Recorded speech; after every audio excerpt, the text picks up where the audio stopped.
Student, आज हम लोग पढ़ेंगे एक चर वाले रैखिक समीकरण के बारे में।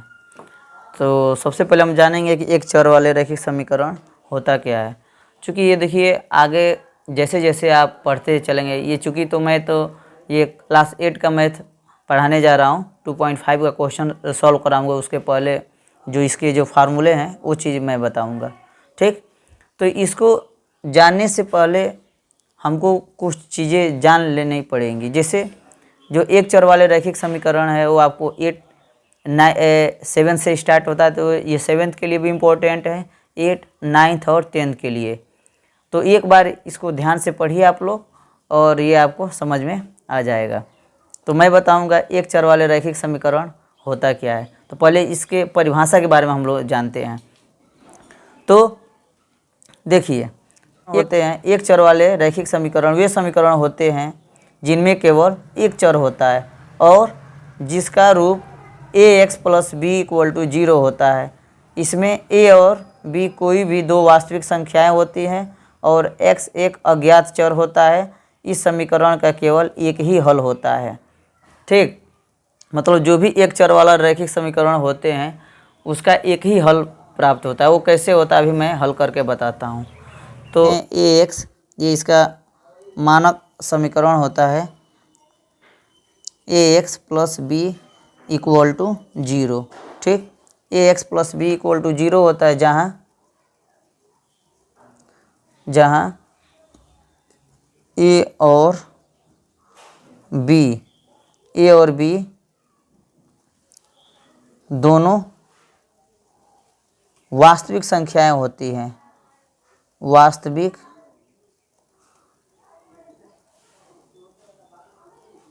संख्याएं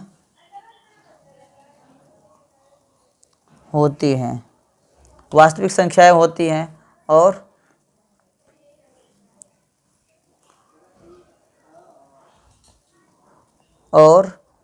x अज्ञात चर होता है, अज्ञात चर होता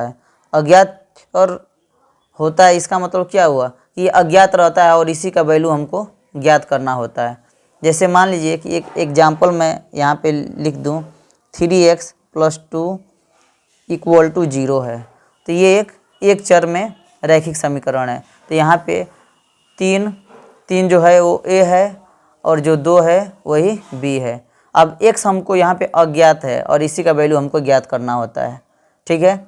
अब कई समीकरण ऐसे भी दे देते हैं जिसमें 0 नहीं होता। जैसे मान लीजिए 5x + 2 = यहाँ पे 3 है। अब यहाँ पे 0 नहीं है तो आप कहेंगे ये कैसे एक चर में रैखिक समीकरण होगा। तो इसको हम लिख सकते हैं, 3 को यदि इधर पक्षांतर कर दें तो ये हो जाएगा 5x + 2 ये -3 = 0। अब यहाँ पे 5x और 3 में जब 2 घटेगा तो -1 ये = 0 हो जाएगा। तो अब ये देखिए ये हमको मिल गया इस टाइप का ax + b = 0 का। तो हम कहेंगे कि ये एक चर वाला रैखिक समीकरण है, ठीक। अब आइए हम इसमें 2.5 का कुछ क्वेश्चन इस पे करा देते हैं। पहला क्वेश्चन है, ठीक। इसको हम कैसे सॉल्व करेंगे। तो पहले जो चर है, जैसे मान लीजिए ये चर है तो इसको हम इसके तरफ कर देंगे, ये जो अचर है उसको अचर के तरफ। तो इसको जब इधर लेकर आएंगे तो ये हो जाएगा x/2, ये इधर आएगा तो -x/3, ये 1/4। इसको इधर लेकर जाएंगे तो +1/5। अब यहाँ पे हम 2 और 3 का एलसीएम निकालेंगे। तो 2 3 का एलसीएम क्या होगा, 6 होगा। और जब 2 से हम इस 6 में भाग करेंगे तो ये 3 बार में कटेगा, 3 से x में गुणा होगा तो ये यहाँ पे 3x, माइनस का चिन्ह है माइनस। 3 से भाग करेंगे 6 में तो 2 बार में कटेगा, 2 से x में गुणा करेंगे तो ये 2x। अब 4 5 का एलसीएम 20, 4 से 20 में भाग करेंगे तो 5 बार में कटेगा, 5 से 1 में गुणा करेंगे तो 5, प्लस 5 से 20 में भाग करेंगे तो 5 चौको 20, यहाँ पे 4 हो जाएगा। तो अब यहाँ पे 3x में जब 2x घटेगा तो यहाँ पे बच जाएगा x और ये बटा 6, ये हो जाएगा 5 और 4 को जोड़ेंगे तो ये 9 ये बटा 20 हो जाएगा। अब इसमें हम क्रॉस मल्टीप्लाई कर देंगे इसका, इस x से जब इसमें हम गुणा करेंगे तो ये यहाँ पे हो जाएगा 9 गुणे 6 और यहाँ पे 20 हो जाएगा। अब इसको कटा सकते हैं, 2 तिहाई 6 और ये 2 तिहाई 6 और ये 2 दाम 20। अब गुणा कर देंगे इसका तो ये हो जाएगा x बराबर 29 27/10, यानी x का जो वैल्यू है ये कितना आ गया 27/10 मिल गया। ठीक, ये देख सकते हैं इस क्वेश्चन को जो हमने ये कराया है। ठीक है, आइए इसका दूसरा क्वेश्चन हम लोग देखते हैं। तो 21 ये है। अब इसको हम हल करेंगे तो पहले 2 4 6 का एलसीएम ले लेते हैं।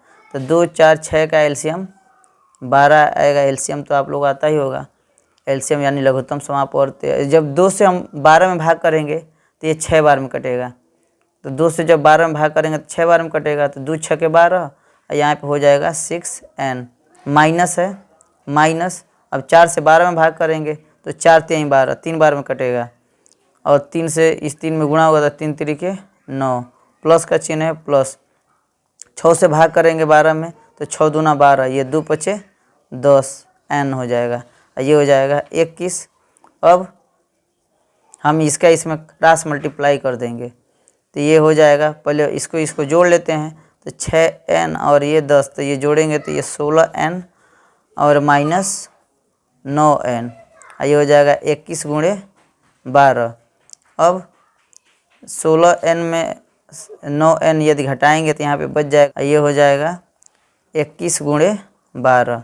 यहाँ से जब n का मान निकालेंगे तो 21 गुणे 12, ये हो गया 7, तो 7 त्रिकी 21, ये हो गया n 12 तिहाई 36, यानी n का मान हमको कितना मिल गया 36। तो इस पर दूसरा क्वेश्चन भी हम लोग सॉल्व कर दिए, ये देख सकते हैं दूसरा क्वेश्चन। ठीक है ना, देखिए जैसे मान लीजिए यहाँ पे x + 7 है, ये 8x है, 8x/3 है और इक्वल टू 17/6 - 5x/2 है। तो हम इसमें क्या करेंगे, जितना x वाला है उसको एक तरफ करेंगे। जैसे x है और ये माइनस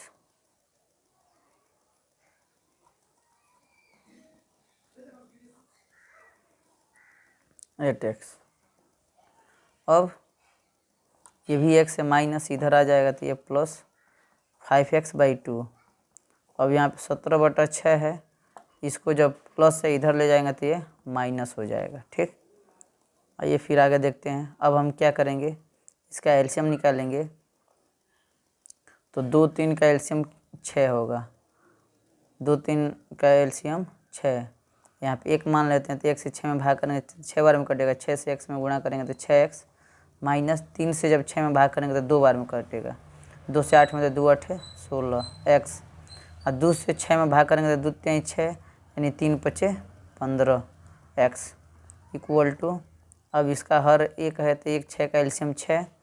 अब 6 से 6 में भाग करेंगे तो 1 बार में कटेगा। 1 से 17 में गुणा करेंगे तो ये 17, माइनस 1 से 6 में भाग करेंगे तो 6 बार में, 6 से 7 में 7 6 42, ये हो गया 42। अब यहाँ पे 15x और 6x जोड़ेंगे। अब यहाँ से 6 6 दोनों बराबर है तो ये तो कट जाएगा।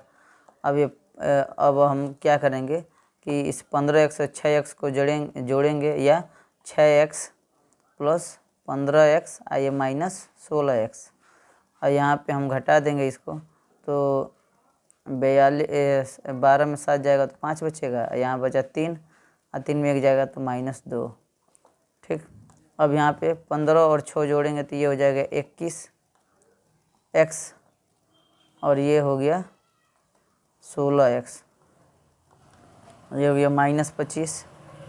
अब 21 में 16 घटेगा तो यहाँ पे बच जाएगा 5x, और ये हो गया -25। तो जब x का मान निकालेंगे तो ये हो जाएगा -25/5।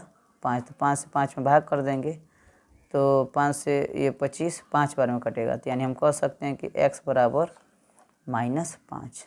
ठीक, तो इस तरह से देख सकते हैं, इस क्वेश्चन को भी हल कर दिया गया। ठीक।